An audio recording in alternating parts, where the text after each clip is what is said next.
Hi, Macho John Madden, and we have slid down. We're sitting in front of Don Jorge, a restaurant.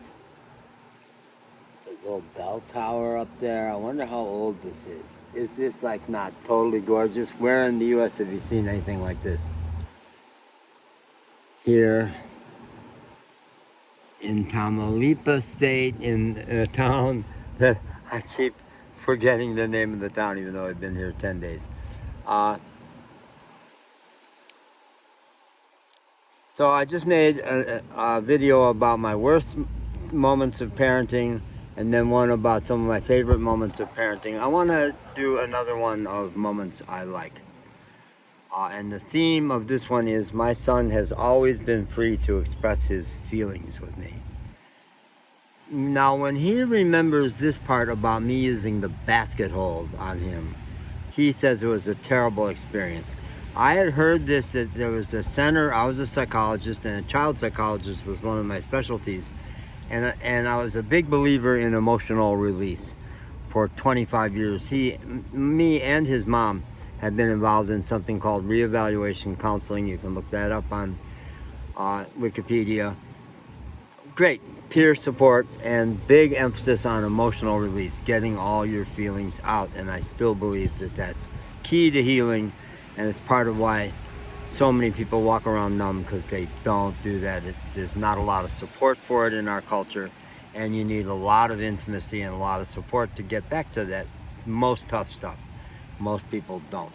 My son sure hasn't released his pain about his childhood. So I was a big believer in that. It had turned my life around from a guy who was sitting on so many suppressed feelings to getting really good at getting it all out.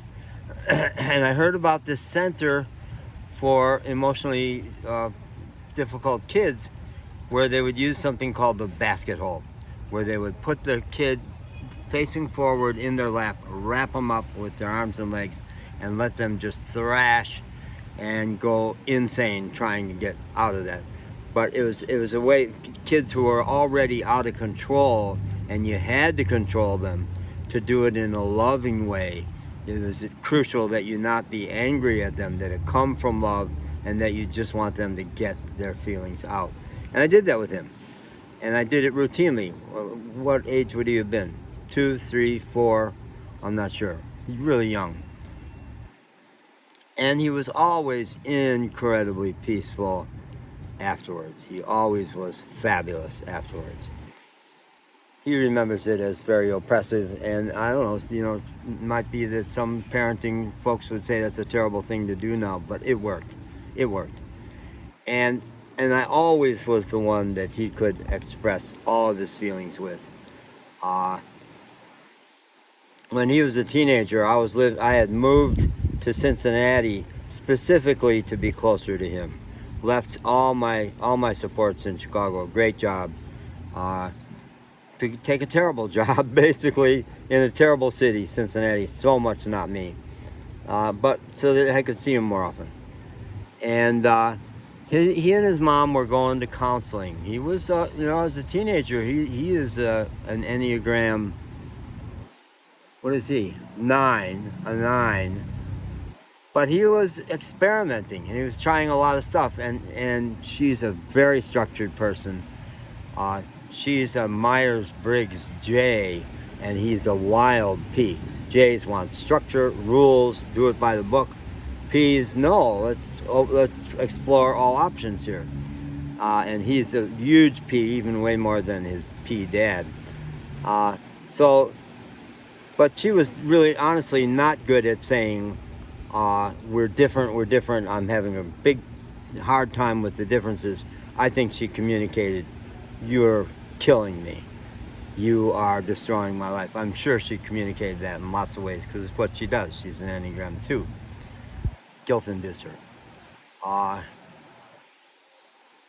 But they were going for counseling, and 1 week, and I was 100 miles away, I guess, in Cincinnati, 90 miles away. And she said, I can't go this week. Could you go with him? And I did. And he let it rip with me, which he did several times over the course of his youth. He just railed at me. yelled. Oh man, he was angry, angry, angry. Just let me have it. And I did a pretty good job of letting him do it, enough so that he finally just started to laugh. Just laugh. I think he was so relieved to have gotten all that off his chest. And he said, if I did that with my mom, she would cry all night. Which she would. That was one of her specialties, was to cry all night. So he couldn't do that with her. Could not. Could not. But he could with me. And he did it several more times at later ages.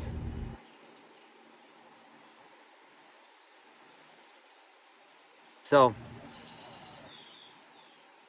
he doesn't do it anymore. You know, in our battles a couple of years ago, he absolutely denied he was angry, as he called me every name in the book and wrote me out of his life. I hate you. I will always hate you. No, I'm not angry. I'm just telling you the truth.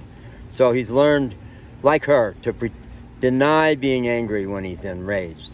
So in spite of all that, he's a major suppressor of his feelings now, and that's, I'm sorry, her influence. It sure wasn't mine, because I had him going in the right track, and he's lost that. He really has.